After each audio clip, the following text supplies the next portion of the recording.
તો દક્ષિણ ગુજરાતમાં અંબાલાલ પટેલની ચિંતાજનક આગાહી સામે આવી। આગામી 48 કલાક દક્ષિણ ગુજરાતમાં ભારે વરસાદની શક્યતા। સુરત નવસારીમાં 4 થી 5 ઇંચ વરસાદ પડે તે પ્રકારની શક્યતા છે। ભાવનગર અમરેલીમાં હળવાથી ભારે વરસાદની શક્યતા। મધ્ય અને ઉત્તર ગુજરાતમાં પણ વરસાદની આગાહી છે। 48 કલાક બાદ વરસાદનું પ્રમાણ ધીમે ધીમે ઘટશે તેમ અંબાલાલ પટેલ જણાવે છે। દક્ષિણ ગુજરાતના ભાગોમાં સુરત નવસારીના ભાગોમાં વરસાદની સ્થિતિ રહેશે।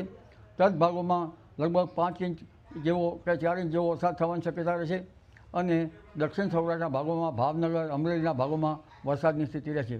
સૌરાષ્ટ્રના છૂટાછવાયા ભાગોમાં પણ ક્યાંક લોકલ સિસ્ટમના કારણે વરસાદ થવાની શક્યતા રહેશે। આ ઉપરાંત પશ્ચિમ સૌરાષ્ટ્રના ભાગોમાં, દ્વારકાના ભાગોમાં, પોરબંદરના ભાગોમાં, જામનગરના ભાગોમાં કેટલા ભાગમાં હજુ વરસાદ ઓછો છે, પરંતુ લોકલ સિસ્ટમના કારણે ક્યાંક વરસાદ થઈ શકે। તો ભગવાન જગન્નાથની રથયાત્રાને લઈને પણ આગાહી કરવામાં આવી છે। રથયાત્રામાં છૂટાછવાયા વરસાદની અંબાલાલ પટેલની આગાહી છે। 16 જુલાઈ રથયાત્રાના દિવસે વરસાદ થાય તેવી શક્યતા છે। 13 થી 15 જુલાઈ દરમિયાન ગાજવીજ સાથે વરસાદની શક્યતા છે। રથયાત્રાના દિવસે લગભગ રાજ્યના કેટલાક ભાગમાં છાંટા પડવાની શક્યતા રહેશે।